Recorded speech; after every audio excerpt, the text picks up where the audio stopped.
오늘은 올바른 선택 세 번째 시간으로 우리 아브라함의 선택, 하나님의 약속을 믿음이라는 제목으로 하나님 말씀 우리 함께 나누고자 합니다. 사랑하는 성도님들, 우리가 지금 우리 몇 주 걸쳐서 지금 창세기를 살펴보고 있는데요. 창세기는 크게 두 부분으로 우리가 나눌 수가 있습니다. 창세기 1장부터 11장까지가 이 전반부고요. 그리고 12장부터 50장까지가 후반부, 이렇게 두 부분으로 나눌 수가 있습니다. 그 창세기 앞부분, 이 전반부인 1장부터 11장까지 내용을, 주요 내용을 보면은요, 하나님께서 천지를 창조하시고, 그리고 또 인간을 창조하시고, 그런데 그 인간들이 어떻게 이 타락을 해 가는지, 그것을 보여주는 내용이 1장부터 11장까지의 내용입니다.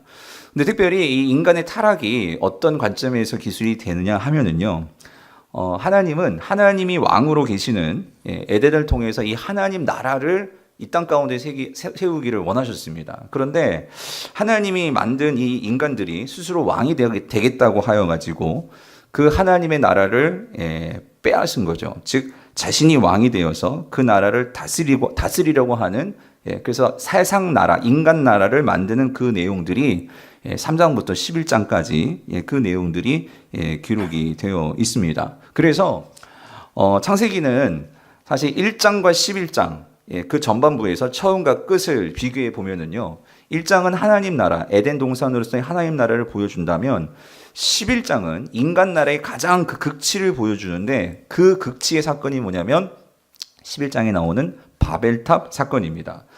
그래서 창세기는요, 그 하나님 나라로 시작한 그 나라가 결국 인간의 나라로 끝나는데, 그 인간의 나라가 무너짐을 보여줍니다. 그러면서 대조를 하고 있어요. 그래서 먼저 이 하나님 나라, 이 에덴의 이 1장의 내용을 잠깐 살펴보면은요, 우리 26절과 28절만 다시 한번 같이 읽어보겠습니다. 시작. 하나님이 이르시되 우리의 형상을 따라 우리의 모양대로 우리가 사람을 만들고 그들로 바다의 물고기와 하늘의 새와 가축과 온 땅과 땅에 기는 모든 것을 다스리게 하자 하시고, 하나님이 그들에게 복을 주시며 하나님이 그들에게 이르시되 생육하고 번성하여 땅에 충만하라, 땅을 정복하라, 바다의 물고기와 하늘의 새와 땅에 움직이는 모든 생물을 다스리라 하시니라예요. 아멘. 자, 근데 여러분, 우리가 두 절 읽었는데 많은 단어들이 있지만 여러분 뭐가 지금 딱 떠오르세요? 뭐가 반복되는 것 같아요? 땅이요, 땅. 땅이요. 그죠? 땅이 계속 나옵니다. 그래서 여러분 성경을 읽다 보면은요, 창세기에서 특별히 강조되는 이 단어 가운데 하나가 이 땅이거든요. 근데 하나님께서 1장에서 왜 이렇게 이 땅을 중요하게 여기시느냐? 그러니까 하나님의 마음이 담겨 있는 거예요. 뭐냐면 하나님은 그 땅, 즉 에덴 동산에, 그 땅에 에덴 동산을 세우시고 하나님은 인간과 함께 거하시면서 그 에덴 동산을 다스리는 이 하나님 나라를 세우기를 원하셨던 거예요. 그래서 그 인간들을 통해서 이 하나님과 함께 그 땅을, 에덴 동산을 다스리는 것, 이게 하나님의 꿈이셨거든요. 그리고 그 에덴 동산이 점점 확장해 나아가는 것, 그래서 충만해져 가는 것, 하나님은 그걸 바라셨어요. 자, 근데 인간은 어떻게 했죠? 이 하나님의 꿈대로, 하나님의 바람대로 그렇게 나라를 만드는 것이 아니고 하나님을 배반했죠. 배반하고 하나님의 그 왕권의 그 자리를 완전히 빼앗아 버렸어요. 그리고 하나님을 배제시키고 자신의 욕심과 자신의 어떤 그 야망을 채우기 위해서 인간은 더 높이 쌓고 더 축적해 나가는 방식으로 하나님 나라가 아닌 인간 나라, 자신의 나라를 세우려고 했던 거예요. 그래서 이것을 가장 잘 보여주는, 인간 나라의 전형을 보여주는 그 모습이 11장에 나오는 바벨탑 사건이라는 거예요. 자, 우리 11장의 2절과 4절만 한번 같이 읽어볼게요. 같이 읽어보겠습니다. 시작. 이에 그들이 동방으로 옮기다가 신할 평지를 만나 거기 거류하며 또 말하되, 자, 성읍과 탑을 건설하여 그 탑 꼭대기를 하늘에 닿게 하여 우리의 이름을 내고 온 지면에 흩어짐을 어떻게 해요? 흩어지자는 거예요? 아니죠. 흩어지지 말자는 거예요. 하나님은 뭐라고 하죠? 땅에 어떻게 해요? 충만하라고 했죠. 흩어지라고 했는데 인간들은 그게 아니고 이 땅에서 그냥 쌓고 잘 먹고 잘 살자, 이거예요.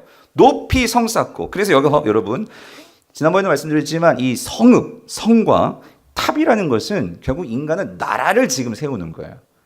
누구 나라예요? 인간의 나라죠. 자기의 나라죠. 그래서 창세기는 1장과 11장에서 이 두 나라를 대조적으로 보여주는 거예요. 이게 뭐냐면 결국 인간사, 이 하나님의 역사 속에서 세상사는요, 이 하나님의 나라와 인간 나라의 대립이에요. 그 대결 구도 속에서.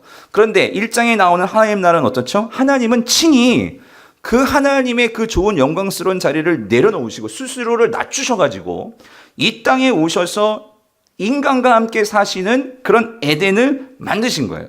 그래서 함께 인간과 함께 그 땅을 다스리기를 원하셨어요. 그러나 인간은 어땠죠? 11장에서 그 하나님을 배제하고 오히려 그들이 하늘을 빼앗아 오려고, 높이 올라가려고, 그래서 하나님의 자리를 탐하려고 인간은 성을 쌓는 거예요. 탑을 쌓는 거죠. 뿐만 아니라 1장에서 하나님은 어떻게 하셨죠? 삼위 하나님은 우리가 함께 하나님의 형상을 가진 그 형상을 인간에게 부여해서 인간을 만드시고 인간과 함께 다스리기를 원하시는데 11장에서 인간들은 어쩌죠? 하나님을 배제하고 누구의 이름을 내요? 우리의 이름이요. 우리의 영광을 나타내자는 거예요. 그리고 흩어지지 말자는 거예요. 이게 인간의 모습이에요. 이게 인간의 나라죠. 자, 근데 여러분, 우리가 오늘 이 11장에서 한 가지 조금 주의해 볼 필요가 있는데, 그건 뭐냐면요, 여기 2절에 나오는 이에 그들이 그랬거든요. 그들이 지금 바벨탑을 쌓는 거예요. 이 그들이 누구일까요? 그들이. 그래서 여러분, 이 지금 창세기는 모세가 썼거든요. 근데 모세는 정말 탁월한 학자예요. 그는 사실 그 애굽, 이집트의 왕자로서 그 이집트의 최신 학문과 또 여러 가지 법률과 정치와 그 당시에 가장 앞선 학문을 배운 사람이었죠.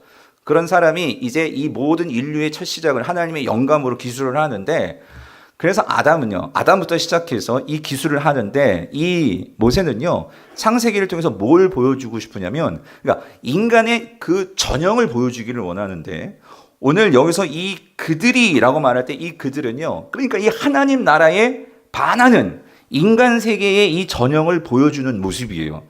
그런데 이 그들이 누구냐? 모세는 그 전형을 이렇게 그 많은 인류 가운데 샘플을, 한 가지 대표적인 샘플을 가지고 그 인간 나라의 전형을 보여준대. 그게 누구냐면, 결론부터 말씀드리면, 노아의 아들, 세 아들 가운데 이 함의 후손이 있어요. 근데 그 함의 후손 가운데 가장 강력한 힘과 권세를 가졌던 한 사람이 있었으니 그게 누구냐면 니므롯이에요. 니므롯. 이 니므롯과 그의 힘을 추종하는 자들, 그게 누구냐면 바로 이 그들이라는 거예요. 자, 여러분 창세기 10장 6절과 8절에 같이 한번 읽어볼게요. 같이 읽어보겠습니다. 시작. 함의 아들은 구스와 미스라임과 북과 가나안이요. 8절. 구스가 또 니므롯을 낳았으니 그는 세상에 뭐래요? 첫 용사라는 거예요. 여러분 지금 기억해야 되실 것은 지금 이 10장은요, 노아의 홍수 이후의 그 인류들이에요. 맞죠? 그래서 노아가 세 아들 낳았죠. 셈, 함, 야벳을 낳았어요. 그런데 그 가운데 이 함이라는 아들, 그 후손 가운데 자, 구스의 아들의 니므롯이 있었는데 이 니므롯은 누구래요? 그는 세상에 뭐다? 첫 용사라는 거예요. 자, 근데 여러분 이 고대 사회에서요, 고대 사회에서는 누가 왕이 될까요? 용사가 왕이 됩니다. 가장 힘 있는 자가 왕이 되는 거예요. 자, 근데 여기서 근데 한 가지 조금 의문이 가는 게 있어요. 뭐냐면 성경에서요, 이 용사를 말할 때에 근데 여기서 이 첫 용사가 누구래요? 니므롯. 그랬는데 여러분이 창세기를 읽다가 보면은 6장에 처음으로 나오는 단어 가운데 용사라는 단어가 나와요. 근데 노아의 홍수 이전에도 세상엔 뭐가 있었냐면 용사가 있었어요. 근데 그 용사는 누구냐? 처음에 나오는 용사는 누구냐? 가인의 후손 가운데 힘 있고 권세 있고 능력 있는 그런 용사가 이미 있었어요. 그 용사가 누구냐면 창세기 6장에 나오는 이 네피림입니다. 네피림. 네피림이라는 용사가 있었어요. 그런데 모세가 그 용사가 있었던 것을 잊어버렸던 것일까요? 아니겠죠. 근데 여기서 용사가 있는데 니므롯인데 이 용사를 첫 용사라고 지금 말하고 있는 거예요. 자, 그렇다면 여기서 모세는 분명히 6장에 용사가 있는데도 왜 니므롯을 첫 용사라고 말하는 것일까? 이유가 있어요. 그건 뭐냐면 오늘 모세가 여기서 첫 용사라고 말할 때에는 어떤 그 당시에 처음으로 생겨난 정치 제도를 말하는 거예요. 그 정치 제도가 뭘까? 왕정이라는 거예요. 이 세상 가운데 왕이 드러나는 거예요. 왕이 나타나는 거예요. 인간 왕으로서 그 첫 번째가 누구냐면 그게 누구다? 니무롯이었다는 거예요. 이거를 알 수 있는 그 근거 말씀이 10장 10절이에요. 여러분 10장 10절에 같이 한번 읽어볼게요. 시작. 그의 나라는 시날 땅의 바벨과 에렉과 악갓과 갈레에서 뭐예요? 시작되었으며. 자, 여러분 여기서 그의 나라는요, 오늘 이 니무롯의 나라예요. 자, 근데 여기 중요한 건 뭐냐면 성경에서요, 이 나라라는 단어가 처음 등장하는 게 바로 여기 10장 10절이에요. 그의 나라라고 나와요. 하나님의 나라라는 단어도 지금까지 한 번 나오지도 않았어요. 그런데 이 나라라는 단어가 누구를 통해서 나오냐면 이 니무롯이요.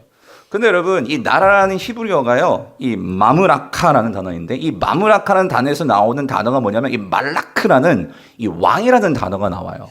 그러니까 즉 여기서 그의 나라라고 했을 때 그 의미는 뭐냐면요, 이제 이 니무롯이 뭐가 됐다는 거예요?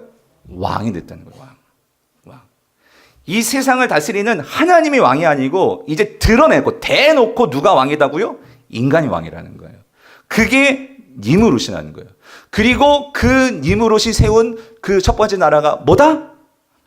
바벨이라는 거예요. 바벨. 그 바벨에 세운 탑이 뭐예요? 바벨 탑이라는 거예요. 자, 근데 여러분 중요한 게 있어요. 근데 이 바벨이 결국 성경에서요, 끊임없이 요한계시록까지 나오는 이 나라가 어떤 나라냐면 이게 바벨론이라는 거예요. 바벨론. 여러분 성경에서요, 여러분 이제 성경을 읽어가면서 이 바벨론이 뭘 상징하냐면요, 바벨론은요 이 세상 나라의 전형입니다. 즉 하나님의 왕되심을 부정하고 자신의 힘과 권력을 가지고 높이 탑을 쌓으면서 자기를 드러내려고 하는 모든 세력, 모든 시대의 모든 왕과 모든 나라, 그게 바로 이 바벨론이라는 거예요. 그런데 또 하나가 있어요. 이러한 이 바벨론의 전형으로 그 아류작이라고 할까요? 이 니브롯이 또 세운 나라가 있는데 성경에 나오는 대표적인 제국 가운데 하나, 11절을 보세요. 그게 뭐냐면 11절에 곧 이렇게 나오죠. 그가 그 땅에서 니브롯이 또 어디로 나아가? 아수르로 나아가. 여러분 많이 듣는 나라 이름 아니에요? 아수르. 그래서 여러분 성경에서 바벨론과 아수르는요, 이제 이스라엘 역사에서 어떤 나라냐면 하나님의 나라를 짓밟으려고 했던 나라들이에요. 그리고 실제로 이스라엘을 멸망시켰죠. 그게 어떤 나라예요? 바벨론과 아수르였어요. 사랑하는 성도님들, 아까도 말씀드렸지만 창세기는요, 우리 인류사 속에서 이 하나님 나라와 이 세상 나라가 끊임없이 대립할 것을 우리에게 미리 앞서서 말해주고 있는 것 같아요. 그런데 기억할 게 있어요. 창세기가 11장에서 인간 나라의 전형인 바벨탑 이야기로 끝나는데, 그런데 중요한 건 이거예요. 바벨탑이 계속 높이 쌓아졌어요? 어떻게 되었어요? 무너졌다는 거예요. 이게 중요한 거예요. 앞에서 창세기가 1장에서 하나님의 나라를 말했는데 그 나라가 다 무너지고 없어질 것 같았는데, 그런데 창세기는 1장부터 11장에서 결국 뭘 말하려고 하냐면 모세는요, 앞으로 오가는 세대를 통해서 이 진리를 말해주려고 하는 것 같아요. 그게 뭐냐면 아무리 너희들이 눈에 보기에 바벨탑이 높고 좋고 아무리 화려하게 보여도 그 탑은 반드시 하나님께서 뭐 하신다고요? 무너뜨리신다는 거예요. 결국 뭐가 승리한다고요? 하나님 나라가 승리한다는 거예요. 성경은 이거를 분명하게 우리에게 말해줘요. 그래서 여러분 잘 보세요. 성경에서 바벨론은 계속 나오는데 진정 이 바벨론이 완전히 멸망하는 때가 언제냐? 요한계시록 19장 가면 17장 18장에 보면 거기서 큰 성 바벨론이 어떻게 될까요? 무너집니다. 무너진다는 거예요. 이건 우리에게 어떤 그림이냐면 여러분 이겁니다. 사실 우리도 지금 이 바벨론의 시대를 살고 있는 거예요. 여러분 지금 이 세상을 보세요. 이 세상은요 성쌓기에 바빠요. 요즘요 신문이든지 뭘 보면 항상 끊임없이 나오는 그 하나의 주제가 있어요. 뭐냐면요, 여러분 그거 아세요? 스카이캐슬? 예? 웃으신 분은 아실 거예요. 요즘 아주 장안의 화제가 된 이 드라마가 있는데 이게 뭐냐면 성 쌓는 건데, 무슨 성 쌓는 거냐면요, 자녀들 세상에서 성공시키려고 어떻게든지 이 서울의대 보내가지고 이 대한민국의 그 상위 클래스의 그 성으로 진입하게 만들기 위해서 뭐 갖은 방법을 쓰면서 하여튼 그 이야기가 스카이캐슬이에요. 여러분 제가 그걸 딱 보면서 느끼는 건 뭐냐면은요, 근데 그런 드라마 보면은요 저 같은 목사들 주눅 드는 게 뭐냐면, 나는 우리 애들 저렇게 공부시킬 수가 없거든요. 돈도 없고 능력도 안 되고 안 돼요. 그러면 우리 애들은 진짜 걔네들은 뭐 완전히 막 그냥 코디네이터 붙여가지고 전문적으로 막 입시 전략 짜고, 이거 어떻게 가능? 우린 못해요. 저는 못해요. 그러면은요 거기서 기가 죽거든요. 그러면 우리 애들을 보면 참 불쌍해 보이기도 해요. 여러분 세상은요 그렇게 캐슬을 쌓아가지고 그거를 못 쌓고 그 안에 못 들어가면은요 우리 다 패자같이 이게 세상이 바라는 이 바벨론 방식이라는 거예요. 근데 오늘 성경은 모세를 통해서 창세기를 통해서 우리에게 말해주는 건 뭐냐면은요 그거에 놀아나지 말라는 거예요. 그거에서 주눅들지 말라는 거예요. 아무리 보잘것없고 힘없고 능력 없고 그러한 하나님 나라, 정말 하나님 나라는요 오늘 우리가 12장에서 아브라함을 보겠지만 겨자씨 같이 보잘것없어요. 그런데 그 겨자씨 같은 그 하나님 나라가 에덴 동산 완전히 다 망가진 것 같고 다 폐허된 것 같았던 그 에덴의 하나님 나라가 결국 어떻게 되느냐? 완벽하게 완성이 된다는 거예요. 그거를 보여주는 게 오늘 창세기라는 거예요. 1장부터 11장. 그래서 여러분 창세기에서 1장부터 11장은 이거 완전 성경의 노른자예요. 예. 이거를 제대로 이해하면 여러분의 인생을 그걸 해석해낼 수 있어야 돼요. 그래서 여러분 성경은요 간단히 이렇게 말할 수 있어요. 창세기 12장부터 50장까지가 아니라 12장부터 요한계시록까지는요 이 창세기 1장부터 11장이 어떻게 성취되는지를 우리에게 보여주는 거예요. 그러면 우리는 이것을 가지고 오늘 이 시대를 볼 수 있어야 돼요, 여러분. 여러분들이요 세상 사람처럼 이런 무슨 스카이 캐슬이니 무슨 캐슬이니 롯데 캐슬 말고요, 여러분. 예, 무슨 캐슬이니 막 그거 쌓으려고 막 그렇게 살아서 여러분 반드시 무너집니다. 예, 무너진다는 거예요. 그래서 우리가 깨어 있어야 한다는 거죠. 그래서 오늘 창세기 이제 12장부터 50장까지의 이 후반부에서 뭘 말해주냐면요. 그러니까 이 하나님 나라가 정말 없어질 것 같았다. 아니, 없어진 것 같았어요. 하나님 나라가. 근데 이 없어진 것 같은 이 하나님 나라가 어떻게 꾸물꾸물거리면서 이것이 확장되면서 하나님 나라가 세워지는지를 그 첫 시작을 보여주는 게 오늘 창세기 12장의 아브라함 사건이라는 거예요. 사랑하는 성도님들. 아브라함이 누굽니까? 여러분 아브라함 다 잘 아시잖아요. 아브라함 우리 믿음의 조상 그러잖아요. 사실 아브라함 성경에서 정말 중요한 인물이죠. 왜 그러냐면 이스라엘 백성들에게는 그들의 민족의 시조가 아브라함이에요. 아브라함. 그래서 여러분 예수님의 출생에서도요. 우리가 마태복음 묵상하셨잖아요. 예수님의 그 족보, 계보를 말할 때 마태복음 1장 1절 제일 먼저 나오는 이름이 뭐예요? 아브라함과 다윗의 자손 예수의 계보니라 그러면서 아브라함이 제일 먼저 나오잖아요. 그렇죠? 그러니까 여러분 이스라엘 백성들에게도 아브라함은 시조지만 또 한 가지 중요한 게 있어요. 하나님 나라 백성됨에 있어서 즉 오늘 저와 여러분들 하나님 나라의 백성인 것을 믿으십니까? 아멘이세요? 우리가 어떻게 하나님 나라의 백성이 돼요? 예수 그리스도를 믿음으로. 그런데 여러분 이거예요. 그 아브라함이 하나님 나라가 백성, 하나님 나라의 백성으로 시작되는 그 시발점이 뭐에서 시작되면 바로 그게 믿음이었거든요. 그런 관점에서 오늘 우리가 하나님 나라 백성 되는 그 시발점 시초도 믿음이거든요. 그렇다면 아브라함은 우리 믿음에 정말 뭐가 되는 거예요? 조상이 된다는 거예요. 그런 점에서 오늘 이 설교의 가장 중요한 이 핵심 질문은 이거예요. 왜 믿음이 이 하나님 나라 백성을 만드는 데 있어서 중요한 이유가 되는 것일까? 예. 오늘 좀 그 이유를 아브라함 스토리를 통해서 우리가 좀 살펴보려고 해요. 자, 그래서 여러분 오늘 우리가 읽은 12장 이 1절부터 9절까지의 본문은요. 하나님 아브라함을 부르시는 장면이거든요. 자, 그런데 내용은 이렇습니다. 자, 1절을 같이 한번 읽어볼게요. 1절 시작. 여호와께서 아브라함에게 이르시되 너는 너의 고향과 친척과 아버지의 집을 떠나 내가 네게 보여줄 땅으로 가라예요. 그러니까 하나님께서 아브라함을 부르시는 그 첫장에 명령을 내리시는 거예요. 네 고향과 친척과 아버지 집을 떠나라 라고 명령을 하시는 거예요. 자, 근데 여러분 중요한 거 이거예요. 이 명령을 아브라함이 들었는데 어디서 들었을까요? 여러분 장소가 중요해요. 자, 이 장소가 오늘 본문 속에서 4절을 보면 이렇게 나와요. 자, 같이 한번 읽어볼게요. 시작. 이에 아브라함이 여호와의 말씀을 따라갔고 롯도 그와 함께 갔으며 아브라함이 자 어디를 떠날 때에 여러분 성경에서 하란 동그라미 쳐놓으세요. 하란을 떠날 때예요. 하란을 떠날 때에 그의 나이가 얼마? 75세였대요. 그래서 이 질문을 해야 돼요. 여러분 아브라함의 그 고향과 친척 본토 아버지의 집이 어딘가요? 하란인가요? 성경을 좀 보신 분은 아실 거예요. 하란이 아니에요. 하란이 아니고 어디냐면 어디죠? 갈대아 우르예요. 우르. 지금 떠나라라는 이 명령을 들은 곳은 하란인데 지금 아브라함이 정말 떠나야 한 곳은요, 그의 본토 친척 아버지 집 갈대아 우르였다는 거예요. 자, 지도를 한번 보세요. 지도를 보시면 갈대아 우르는요, 이쪽 메소포타미아는 두 강 사이라는 그 이름인데, 티그리스 강, 유브라테스 강이 만나는 저 아래 이 지점이 우르예요, 우르. 근데 이 우르가요, 여러분, 바벨탑이 세워진 그곳이 이 우르 지역이었어요. 즉, 아브라함이 살던 곳은요, 그러니까 니브롯이 세운 이 바벨론이라는 나라에서 그는 살고 있었던 거예요. 고대. 그런데 자 보세요. 지금 오늘 창세기 12장 1절부터 9절에 이 배경이 되는 그 지명은요, 우르예요? 아니에요. 어디예요? 하란이에요. 하란 보이시죠? 그래서 나중에 결국 아브라함이 하란에서 가나안으로 가게 되는데, 그럼 질문, 아니 왜 지금 아브라함이 하나님은 네 친척 본토 아비 집 떠나라고 했는데, 아니 이미 떠난 거예요 지금.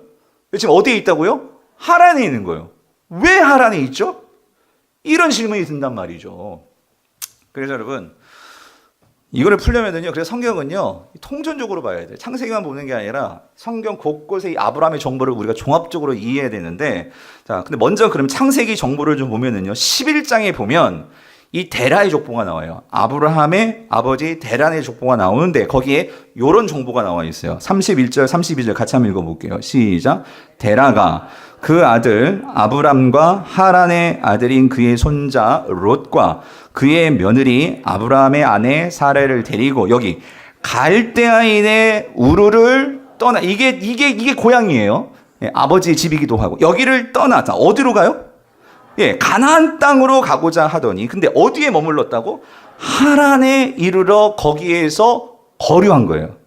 그런데 이 아버지 데라는 어디서 죽느냐? 나이가 205세가 돼 어디서 죽어요? 하란에서 죽어요. 그럼 또 한 가지 질문이 드는 거예요. 그러니까 그 집을 떠나려고 했던 것은 사실 아브라함보다 누가 지금 다 식구들 데리고 떠나는 거예요? 데라예요, 데라. 그럼 질문, 데라는 왜 떠나죠? 갈대아 우르를? 예. 자, 여기에는 여러 가지 그 이유가 있어요. 먼저 갈대아 우르를 조금 더 설명해 드릴게요. 이 갈대아 우르는 아까도 말씀드렸지만 그 고대 바벨론의 가장 발달된 도시가 우르였어요. 그래서 여긴 당시에 가장 이 고대 이 문명의 발상지인 우르거든요. 그래서 거기에는 이미 청동기 문화가 번성하고 있었고, 그 당시에도 수세식 화장실이 있을 정도로 그렇게 아주 세련되고 편리하고 그 좋은 도시가 우르였어요. 근데 그렇게 살기 좋은 도시를 지금 이 아브람네 식구 데라 가족이 지금 이주를 하는 거예요. 자, 근데 여러분, 이 데라가 누구냐면, 데라는 그 노아의 자손 가운데 아들들 가운데 하나님을 섬기는 예배하는 그런 신앙의 그 계보를 유지하는 이 셈이라는 족보의 그 후손이 데라였어요. 그런데 이 데라가 이 갈대아 우르에 머무면서 어떤 일이 있었냐면, 데라는 하나님을 완전히 잊어버립니다. 잊어버리고 그 갈대아 땅의 여러 우상들을 섬기면서 그렇게 그 도시에 완전히 그냥 빠져가지고 그렇게 살아가고 있어요. 이걸 어떻게 할 수 있냐면, 여호수아가 그 정보를 주는데, 여호수아 24장 2절 같이 한번 읽어볼게요. 시작. 여호수아가 모든 백성에게 이르되 이스라엘의 하나님 여호와께서 이같이 말씀하시기를, 옛적에 너희 조상들 곧 아브라함의 아버지 나홀의 아버지 누구? 데라가 강 저쪽, 이게 어딜까요? 이 유브라데스, 티그리스, 이 메소포타미아 지역을 말하는 거예요. 그 우르에 거주하여 뭐 했대요? 다른 신들을 섬겼으나요? 그러니까 무슨 말이냐면, 데라는요, 누구를 섬겨야 돼? 하나님을 섬겨야 돼. 그 계보, 그 의인, 당대 의인이었던 노아의 신앙의 계보를 타고 흐르는 그 셈 족속의 후손이었는데, 그러니까 아마 데라는 하나님을 알았을 것 같아요. 그렇지만 그 찬란한 문화와 바벨탑을 자랑하는 그 바벨론에 살면서 하나님 다 잊어버리고 자기도 정말 스카이캐슬 정말 세우려고 그러면서 열심히 살았던 사람인 것 같아요. 그런데 여러분, 왜 데라가 그런 다른 신들을 왜 섬겼을까? 이유가 있더라고요. 무슨 이유가 있냐면 가정적으로 문제가 있었어요. 그 문제는 11장에 나와요. 창세기 11장. 결론부터 말씀드리면 이 데란의 가정은 환난 맞은 가정이 있어요. 환난 맞은 가정. 무슨 말이냐면 28절 보세요. 하란은 그 아비 데라보다 먼저 고향 갈대인의 우르에서 어떻게 해요? 죽었더라요. 이게 무슨냐면 데라가 세 아들이 있었어요. 아브라함과 나홀과 그 다음에 하란이 있었어요. 근데 맨 막내 아들이 아버지보다도 먼저 죽었어요. 어디에서? 우르에서. 예. 그러니까 여러분 지금도 마찬가지지만 부모보다 자녀가 먼저 죽은 이것만큼 가장 큰 슬픈 경우 있어요. 그렇죠? 그 일을 지금 데라가 당한 거예요. 뿐만 아니라 자, 넘어 30절 볼게요. 사례가 누구죠? 아브라함의 아내예요. 근데 사례는 뭐예요? 임신하지 못함으로 뭐가 없어요? 자식이 없었더라. 여러분 고대 사회에서요. 자식이 없다는 것은 그들의 가문이 아니 그 존재 자체가 없어지는 이건 하나의 신으로부터 저주받은 일이 자식이 없는 거예요. 그러니까 데라는요. 갈대아 우르 살면서 어떤 이 상실이 있을까요? 자녀는 먼저 죽고 또 아들이 결혼했는데 애는 없고 그러니까 이게 무슨 일이냐는 거예요. 우리 집에 무슨 저주가 있길래 이러한 이 모양 이 꼴이냐는 거예요. 그러니까 제가 생각할 때 아마 왜 다른 신도 아니고 신들을 섬겼대. 이게 뭘 말해주죠? 그러니까 데라는 그러니까 이 문제를 어떻게 해결해야 돼? 그러니까 이 신이 좋다고 하면 이 신 섬기고 저 신이 좋다면 저 신 섬기고 그러니까 오만 가지 신들을 다 섬긴 거예요. 왜? 우리 이 가정 문제 해결해 보겠다고. 예?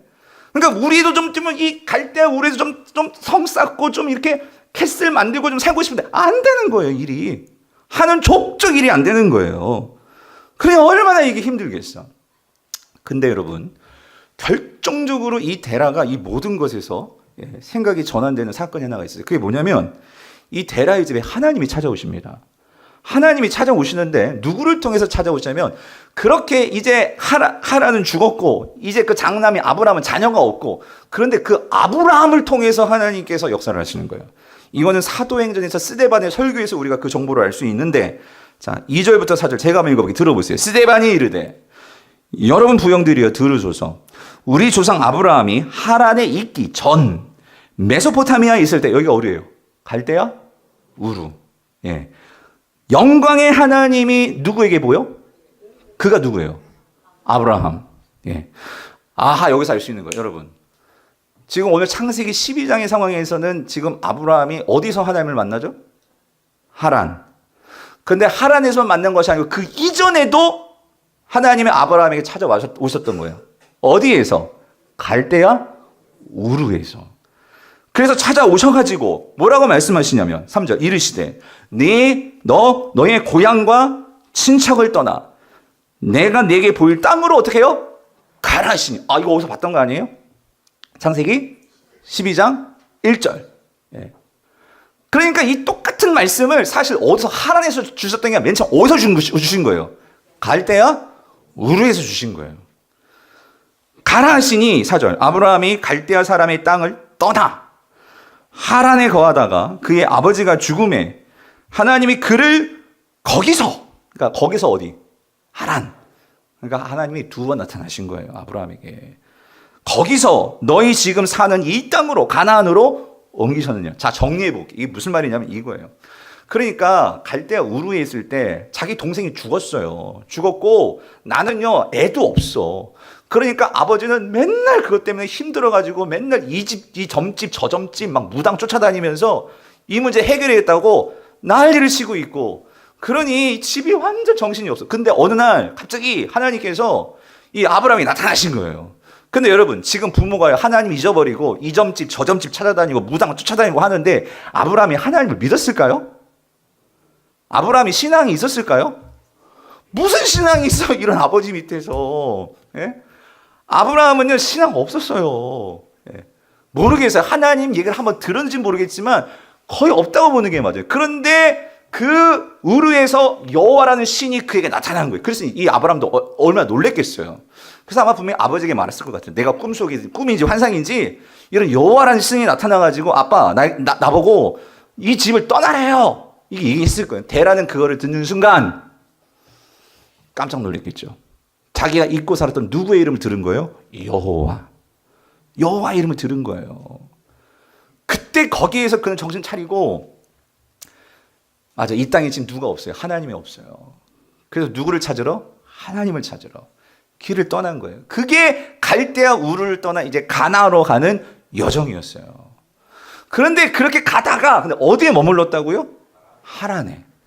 근데 하란에서 머물고 계속 가야 되는데 왜 하란에 그냥 주저앉은 거예요? 대란의 식구들이. 근데 왜 하란에 주저앉았어요? 이건 성경에 정보가 없어요. 근데 학자들이 이런 거 연구하는 거 학자들이. 근데 이 갈대아 우르를 떠나서 하란. 근데 하란은 어떤 도시냐면요. 달의 신을 섬기는 도시였대요. 달. 그러니까 이 아버지가요. 그러니까 너무 막 눌려 있다 보니까 뭐 좋다면 다 쫓아다니듯이 거기 갔더니 새로운 신이 있는 거야. 그래서 이게 하나님인 줄 알고 그렇게 또 하나님 하면서 또 그 달의 신을 섬기지 않았으니까. 이건 제 그냥 해석인데. 근데 그렇게 살다가 그냥 거기 주저앉다가 아버지는 죽고 아브라함도 그냥 거기서 그렇게 주저앉아 살고 있었던 거예요. 자, 그런 상황에서 오늘 본문 12장 1절이 나오는 거예요. 뭐라고? 12장 1절. 뭐라고? 여호와께서 아브라함에게 이르시되 너는 너의 고향과 친척과 아버지의 집을 떠나 내가 내게 보여줄 땅으로 가라 해요.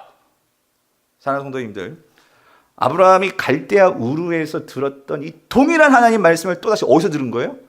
하란에서. 그때는 하나님을 몰랐어. 근데 이번에 좀 상황이 달라요. 아버지도 죽었어. 내 동생도 죽었어. 난 지금 뭐가 없어? 자녀가 없어. 이런 상황에서 지금 아브라함은요, 이전에 들었던 똑같은 말씀인데 그때와는 다르게 지금은 다르게 들리는 거예요. 하나님이 주시는 말씀이 이미 이전에 들었던 말씀인데 지금은 다르게 느껴지는 거예요. 지금 내 삶이 너무나 절박해요. 아브라함도. 내가 의지할 아버지도 없고 자녀도 없고 아무것도 없어요. 어떻게 살아가냐고. 뭘 의지하고 살 거냐고. 그러니까 이 아브라함은요, 지금 이 말씀이 들을 때는 심각해지는 거예요. 이게 뭐지? 이게 무슨 하나님의 말씀이지? 그는 고민하기 시작하는 거예요. 사랑하는 성도님들, 오늘 우리 삶에도 이런 순간이 있어요. 여러분 정말 여러분 지금까지 신앙생활 하시는 분들 창세기 12장 이 보면 모르시는 분이 누가 있어요? 예? 여러분 이 설교 많이 들었잖아요. 아브라함이 믿음에 대한 거. 아마 딱 제목 보는 순간 여러분, 목사님 이런 설교 하겠구나. 이미 그런 생각 하시고 계신지도 모르겠어요. 그런데 여러분 중요한 건 아무리 말씀을 들어도 그 말씀이 나의 삶에 와서 부닥치는 이 말씀은요, 이 말씀이 결국 나의 삶을 변화시킨다는 거예요. 제가 오늘 이 강단에 서는 것도 이거예요. 이 너무나 유명한 본문 똑같은 설교를 한다면 똑같은 설교를 할 거예요. 하는데 기도하는 건 그거예요. 하나님, 그럼에도 불구하고 이 자리 인상에서 환난 맞고 자녀 문제 있고 남편 문제 있고 애들 문제 있고 정말 이거 문제 해결하기 위해서는 하나님 만나지 않고서는 해결할 수 없습니다. 그런 마음으로 이 자리에 앉아 계신 성도님이 있다면 내가 이전에 들었던 그 똑같은 말씀이라 할지라도 그 사모함으로 이 12장의 말씀을 다시 듣는다면 여러분 거기서 놀라운 변화가 일어날 줄 믿습니다. 아브라함이 지금 그걸 체험한 거예요. 이전에 이미 들었던 정말 너무나 똑같은 말씀이라고요. 그런데 아브라함은 지금은 다르게 들리는 거예요. 그러면서 질문하는 거예요. 이게 무슨 의미냐고. 너의 고향과 친척과 아버지의 집을 떠나라는 이 말이 무슨 말이냐고. 이미 떠났잖아요. 그런데 이 말씀을 또 하시는 하나님의 이 의미가 뭐냐고요. 여러분 그 의미가 뭘까요? 두 가지 의미가 있어요. 첫 번째, 너희 고향과 친척과 아버지를 떠나라. 이 말의 의미는 뭐예요? 그것은 지금까지 너에게 익숙해져 있던 그 삶의 방식을 이제는 정리하고 내려놓고 나를 바라보라는 거예요. 나를 알라는 거예요. 지금까지 신앙생활하면서 내가 아직까지도 이 바벨론의 방식대로, 세상의 방식대로 바벨탑 쌓고 살아가려는 하나님의 백성인데도 내가 그것을 쫓아가는 그런 삶의 방식을 한번 곰곰이 생각해보면서 내가 정말 계속 이렇게 살아야 되나? 이거 한번 생각해보고 그거를 내려놓고 나를 따르라는 거예요. 두 번째는 뭐예요? 내가 네게 보여줄 땅으로 가라. 하나님은요, 아브라함에게 이 땅이다라고 말한 적이 없어요. 아직 보여주시지도 않았어요. 그런데 하나님은 참 모호한 명령을 주세요. 뭐 보여주고 가라면 가겠는데 이건 보여주지도 않고 무조건 뭐 하래요? 가라 해요. 가라. 성도님들, 하나님은요, 우리 인생에 답을 안 주실 때가 참 많아요. 신앙생활을 하면서 답 없이 우리가 살아가는 때가 참 많아요. 왜 하나님께서 내게 이런 일을 주셨을까? 왜 이런 아픔을 주셨을까? 왜 이렇게 힘들게 몰라요. 그런데 하나님께서 보여줄 땅으로 가라라고 하실 때가 있어요. 여러분, 하나님께서 우리에게 뭘 주시냐면요, 하나님은 답을 주시는 게 아니라 이거예요. 인도해 주겠다는 거예요. 일단 네가 가면 내가 너와 함께 해주겠다는 거예요. 그리고 그 과정을 통해서 내가 반드시 그 땅으로 인도해 주겠다는 거예요. 여러분, 이게 신앙이에요. 그러면서 하나님이 인도하는 과정 속에서 하나님 반드시 말씀을 주십니다. 오늘 이 아브라함에게 약속을 주세요. 약속. 어떤 약속을 주시죠? 2절을 보세요. 2절을 보니까 이렇게 말씀하시죠. 내가 너로 큰 민족을 이루고 내가 내게 복을 주어 내 이름을 장대하게 하리니 너는 뭐가 된대요? 복이 될지라. 2절 좀 띄워주세요. 2절. 여기서요, 내가 너로 큰 민족을 이루고, 이 말은 무슨 말이냐면요, 이 민족이 고이라는 뜻인데 이거는 영어로 네이션이에요. 나라를 만들어주겠다는 거예요. 즉 내가 너를 통해서 뭘 만들겠다고요? 나라를 만들겠다는 거예요. 지금 아브라함은요, 바벨론이라는 인간 가장 화려하고 가장 좋은 나라를 보고 왔어요. 근데 하나님이 너를 통해서 자녀도 없고 우리 가정 다 망한 가정이에요.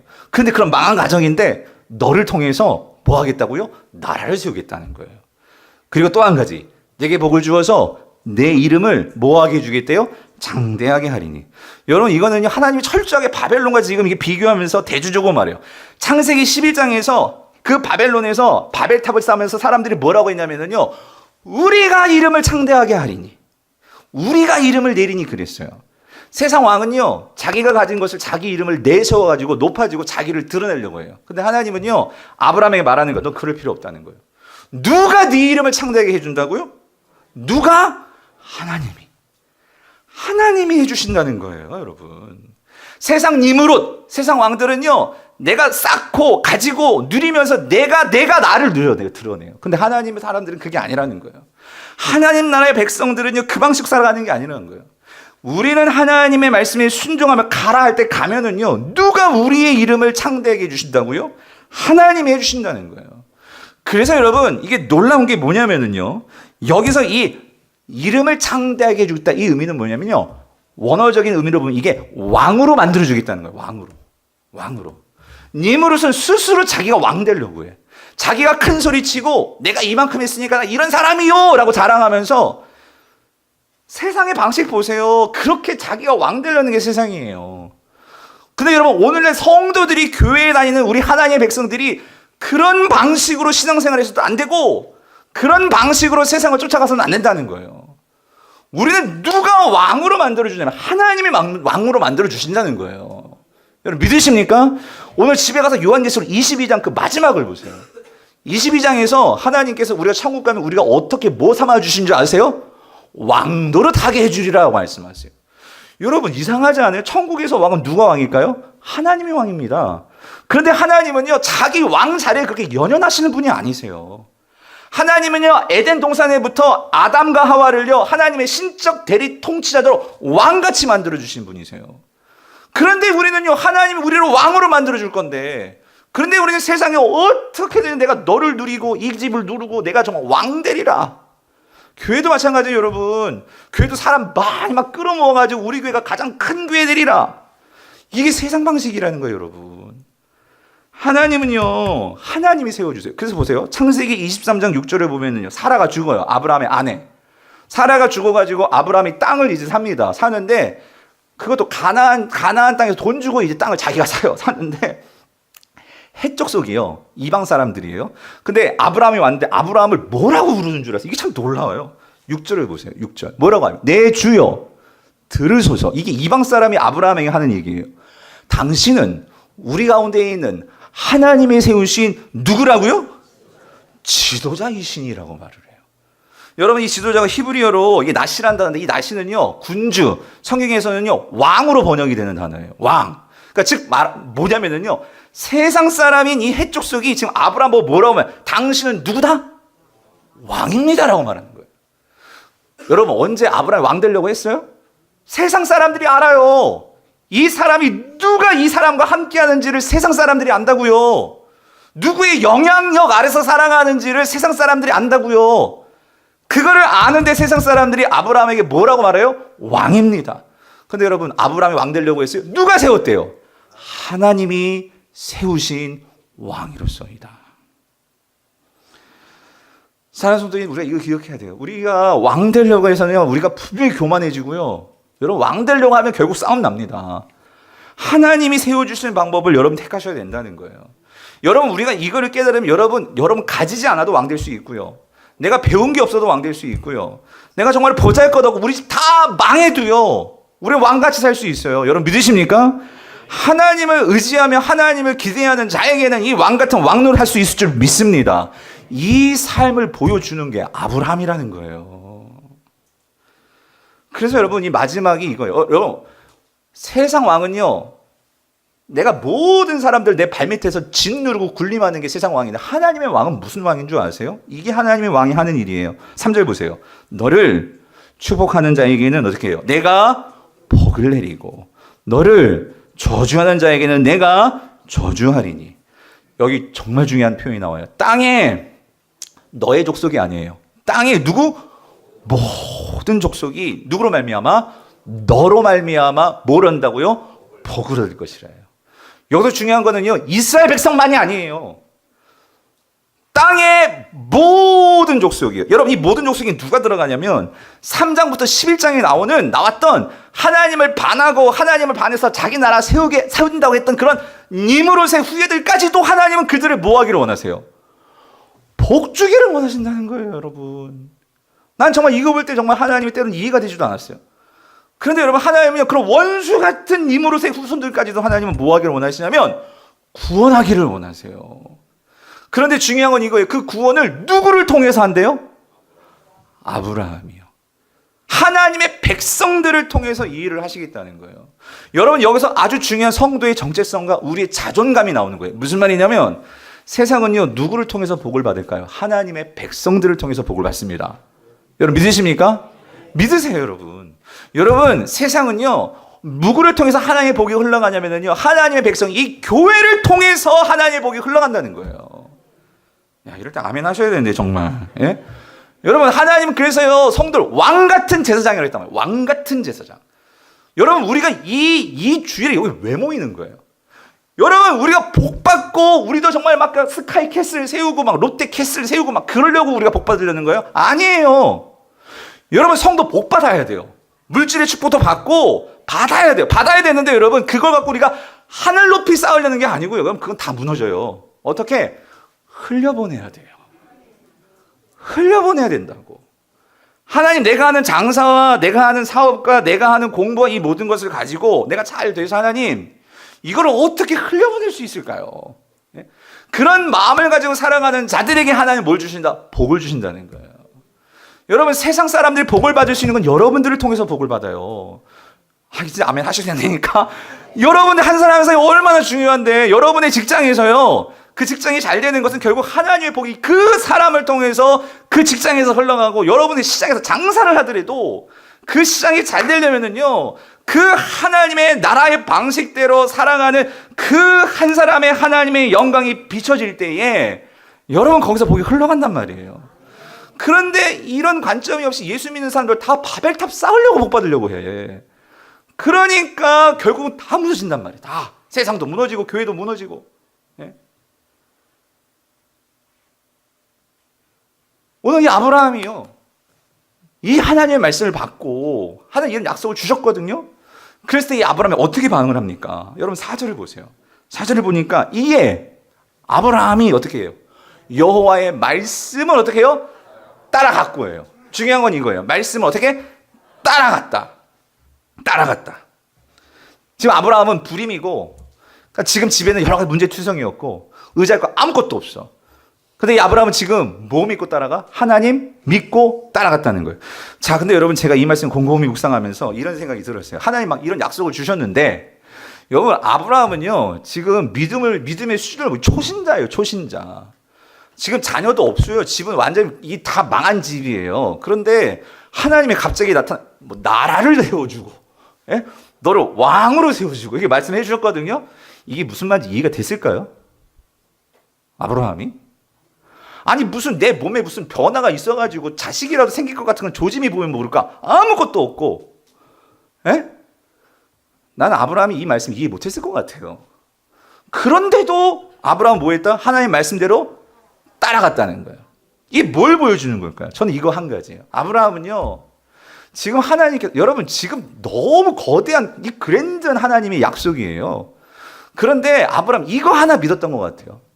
내가 정말 이 하나님의 말씀 어떻게 나라가 되고 내가 어떻게 왕이 됩니까? 이거 이해 안 되는 이해 안 되는 일이에요. 그런데도 아브라함이 하나 믿었던 건 이거예요. 나같이 보잘것없고 아무도 알아주지 않고 내 동생 죽었고 나 정말 자식 없고 하는데도 갈대아 우르에 있을 때 어떤 신도 나에게 찾아와 준 신이 없었어요. 어떤 신도 내게 찾아와가지고 내 이름 불러주는 신이 없었어요. 그런데 유일하게 여호와라는 신은 내가 가장 힘들고 어려울 때 나에게 찾아와서 내 이름 불러주고 친히 나에게 나타나가지고 하나님께서 말씀해 주시는 그 신이 여호와 하나님이었단 말이에요. 아브라함은 그거를 믿은 거예요. 아브라함은 하나님 말씀을 다 이해해가지고 말씀을 따라갖고가 아니고 그 말씀을 하시는 하나님 그분을 믿었단 말이에요. 나의 아픔과 나의 긍휼을 다 아시고 나에게 찾아와서 나를 인도해 주시겠다는 그 하나님 믿고 그는 발을 내딛었다는 거예요. 사랑하는 성도님들, 오늘 이 자리에요. 우리 믿음의 수는 다 달라요. 여러분, 그러나 중요한 건 이거, 우리가 하나님 말씀 이거 다 이해해서 하나님 믿습니까? 우리가 정말로 믿어야 될 것은 여러분 이거예요. 하나님은 분명 선하신 분이라는 거예요. 하나님은 이 천지를 만드신 분이라는 거예요. 그거를 믿는다면 때로는 우리가 하나님의 말씀이 이해가 안 될 때가 있어요. 아니 이거 이해되냐고요. 내가 어떻게 왕이 되냐고요 지금. 그런데도 아브라함은 그 하나님 믿고 나아갈 때에, 여러분 우리가 이제 12장부터 쭉 읽어보세요. 아브라함이 여러 가지 믿음의 시련을 당해요. 넘어지기도 하고, 그래서 가나안 땅을 떠나서 애굽으로 가기도 하고, 아내 보고 이복 동생이라고 하고, 뭐 여러 가지. 그런데 그런 과정에서 아브라함은요, 그렇게 따라갔을 때에 중요한 건 그의 믿음을 누가 단련시키고 누가 믿음을 성장시켜 주시죠? 하나님이 성장시켜 주시더라는 거예요. 사랑하는 성도님들, 우리가 완전해서 신앙생활 하는 거 아니에요. 부족해요. 예? 담배도 피우고 술도 먹고 할 수 있어요. 그래도 이 자리에 나오는 거예요. 그러면서 하나님 정말로 말씀 들으면서 하나하나 내가 몰라도 그렇게 따라가는 거. 그래서 여러분 참 무서운 신앙은요, 초신자 신앙이에요. 초신자 신앙. 계산 없이 그냥 한단 말이에요. 근데 믿음이 생기면 요거 재고 저거 재고, 예? 내 조금 아는 신학적인 지식이라고 가지고 그거 갖고 분별하면서, 여러분 그래서는 안 된다는 거예요. 그래서 여러분 5절을 보면은요, 아브라함이 그렇게 갔는데, 자 5절을 보세요. 5절. 아브라함이 그의 아내 사레와 조카 롯과 하란에서 모든 소유와 얻은 사람들을 이끌고 가나안 땅으로 가려고 떠나서, 여기 보세요. 마침내 어디예요? 가나안 땅에 들어갔다. 아, 그러니까 하나님이 결국 인도하려고 온 곳은 어디였다? 가나안이었어요. 가나안. 그러니까 아마 정말 아버지 데라는 그래도 하나님을 알긴 알았던 거예요. 근데 그걸 가르쳐 주지 않고, 그런데 하나님께서 이 가나안으로 아브라함을 인도하셨단 말이에요. 근데 문제가 있었어요. 그렇게 가나안 땅 갔거든요. 그럼 여러분 상식적으로 생각해 보세요. 가나안 땅에 갔는데 하나님이 인도해서 가나안 땅 갔으면 여러분 그 땅이 어때야 돼요?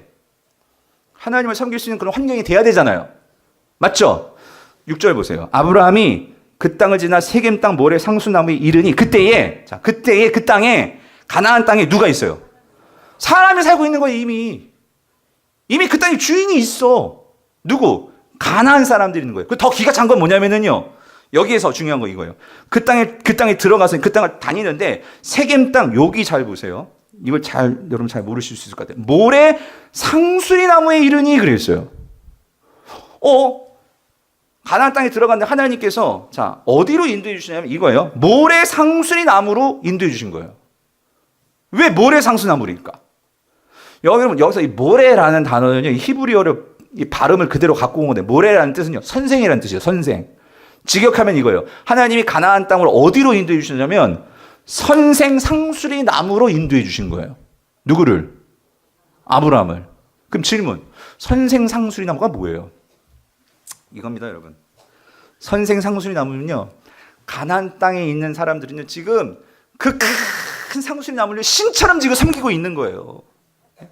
그 가나안 땅에서 모든 것을 이 나무 밑에 막 비나이다 하면서 점지해 주십시오, 가르쳐 주시옵소서, 그러고 있는 거예요. 거기로 하나님께서 인도하신 거예요. 하필이면. 이게 무슨 의미죠? 상수리 나무가 하나님인가요? 아니잖아요. 아브라함 하나님을 만났는데 그 나무가 진짜 하나님이 아니거든요. 그럼 도대체 왜 하나님이 여기로 나를 인도해 주신 거예요? 그럴 때 하나님이 나타나십니다. 7절을 보세요. 여호와께서 아브라함에게 나타나 이르시되 뭐예요? 내가 이 땅을 내 자손에게 주리라 하신지라요. 아브라함이 지금 이 상황에서요, 막상 왔더니 아무것도 없고, 아니 오히려 우상단지들이 있는 그곳으로 하나님이 날 인도하신 거예요. 하나님 도대체 이게 뭐예요? 난 적어도 하나님 이렇게 잘 믿고 있으면 뭔가 이렇게 나에게 준비해 준 게 있고 막 문제가 다 해결돼가지고 이제 하나님만 잘 섬기고 그래가지고 막 나도 집 짓고 이제 막 잘 살 줄 알았는데, 이건 뭐 주인이 다 있고 뭐 우상단지들이 막 이렇게 있고, 이거 뭐예요? 믿음이 흔들릴 수 있는 순간이에요. 근데 하나님은 그때 그를 그냥 그대로 놔둬요? 아니요. 나타나시는 거예요. 여러분 12장 1절에서는요 나타났다는 단어가 없어. 하란에서는 직접 나타나서 보여주진 않으셨어요. 그런데 가나안 땅에 들어왔을 때 지금 하나님은 아브라함에게 어떻게 이르시되 나타나서. 사랑하는 성도님들, 우리 하나님이 이런 하나님이세요. 내 마음이 흔들리고 어려울 때 하나님 바라보시면 하나님 분명히 우리에게 보여주십니다. 하나님 반드시 말씀으로 나가오시는 분이에요. 약속하시죠? 내가 이 땅을 분명히 줄 거야 했을 때 아브라함은 거기서 하나님 앞에 넙죽 엎드려서 아브라함이 뭐 한 줄 아세요? 그 다음 뒤에 여호와께 그가 그곳에서 뭘 쌓고? 여러분 오늘 이거 꼭 붙드셔야 돼요. 하나님께서 왜 가나안으로 보내셨을까? 가나안 빈 땅 아니에요. 우상 땅지가 널려 있는 땅이에요. 그런데 하나님께서 그 땅에서 뭘 하시냐면 아브라함을 통해서 뭘 세우신다고요? 하나님 나라를 세우시는 거예요. 지금 아브라함이 그 우상 땅지가 있는 곳에서 제단을 쌓고 뭘 했을까요? 여호와의 이름을 부르는 거예요. 진짜 신은 누구라고요? 하나님이시라고요. 여러분 세상 사람들은요 그 빈 땅에서 분명히 자기 탑 쌓고 집 쌓고 살았을 거예요. 근데 여기서 제단을 쌓았다는 건 돌을 쌓은 건데, 다 가나안 사람들은 자기 탑 쌓고 집 쌓고 그런 거 쌓아가면서 살아가는데 아브라함은 그 땅에서 뭘 쌓고 살아간다고요? 하나님의 제단을 쌓는단 말이에요. 여러분 이게 하나님 나라의 백성이 해야 할 일이에요. 아브라함은 이거를 깨닫고 가나안 땅을 다니면서 뭐 하는 줄 아세요? 제단 쌓으면서 다녀요. 8절 보세요. 거기서 베델 동쪽 산으로 옮겨 장막을 치니 서쪽은 베델이요 동쪽은 아이라. 그가 그곳에서 여호와께 뭘 쌓고? 제단을 쌓고. 뭘 불러요? 여호와의 이름을 부르더니. 사랑하는 성도님들, 하나님은 이 제단을 쌓는 아브라함을 이제 축복해 주십니다. 하나님 나라를 세우는 이 아브라함을 축복해 주신다고요. 여러분 하나님이 그토록 원했던, 아브라함이 원했던 것이 뭐예요? 하나님이 그들에게 생육하여 번성하여 땅에 충만하라, 땅을 정복하라. 창세기 1장 28절. 아담이 실패했던 그 하나님의 꿈을 지금 누가 지금 이루고 있어요? 아브라함이 이루고 있는 거예요. 사랑하는 성도님들, 저는 우리 강북 우리 성도들이 이 꿈을 회복하기를 원해요. 여러분들이 내일부터 나아가는 그 직장이 죽지 못해서 일하는 곳이 아니고요, 내가 그곳에 가서 거기서 뭘 쌓아야 된다고요? 제단을 쌓아야 된단 말이에요. 예? 여러분 교회에서만 제단 쌓는 게 아니에요. 여러분이 학교든 직장이든 세상이든 어디든지 가가지고 거기서 하나님의 이름을 선포하는, 왜요? 복이 누구를 통해서 온다고요? 누구를 통해서? 나를 통해서 흘러간단 말이에요. 그 일을 내일부터 하셔야 된단 말이에요. 그 일을 하는 게 하나님의 백성이란 말이에요. 여러분 이 일을 하니까 저는 성경에서 이 호칭이 너무나 부러워요. 뭐냐면 하나님께서 이 아브라함을 뭐라고 불러주시느냐? 뭐라고 불러주신 줄 아세요? 아브라함은 나의 친구다라고 말씀하세요. 야고보서 2장 23절. 이에 성경에 이른바 아브라함이 하나님을 믿으니 이것을 의로 여기셨다는 말씀이 이루어졌고 그는 하나님의 뭐요? 벗이라, 친구라 칭함을 받았나니. 여러분 세상 사람들도 내가 대통령 친구요 꾹꾹꾹 해가 속잖아요. 사기당하잖아요. 여러분 하나님의 친구라는 게 이게 어느 정도일까요, 여러분? 제가 정말 소망은, 여러분 적어도 신앙인이라면 내가 하나님께 뭐라고 하나님은 나를 부르실까? 집사, 목사, 장로, 성도 이거 말고요. 하나님이 정말로 나를 어떻게 여기실까? 하나님은요, 그 하나님이 원하셨던 이 하나님 나라를 세우고 다니는 아브라함이 너무나 좋은 거예요. 그래서 하나님은 이 아브라함을 통해서 예수 그리스도를 보내시고 이 아브라함의 자손을 통해서 이 땅 가운데 가시적인 하나님 나라를 세우기로 결단하시는 거예요. 사랑하는 성도님들, 아브라함은요 그냥 아브라함의 개인적인 스토리가 아니에요. 아브라함은 지금 우리에게 보여주시는, 하나님이 보여주시는 하나님 나라 백성의 모델이라는 거예요.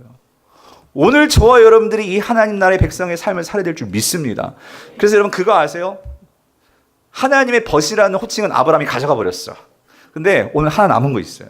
뭔지 아세요? 예수님의 친구를 찾고 계세요. 그거 아십니까? 여러분 요한복음 15장 13절에서 14절 예수님께서 이렇게 말씀하셨어요. 사람이 친구를 위하여 자기 목숨을 버리면 이보다 더 큰 사랑이 없나니 너희는 내가 명하는 대로 행하면 곧 뭐라고요? 나의 친구라. 저는 우리 강북의 성도님들이 예수님의 친구 되시는 저 여러분 될 수 있기를 간절히 바랍니다. 그 방법 뭐라고요? 내가 명하는 대로 뭐하면? 행하면.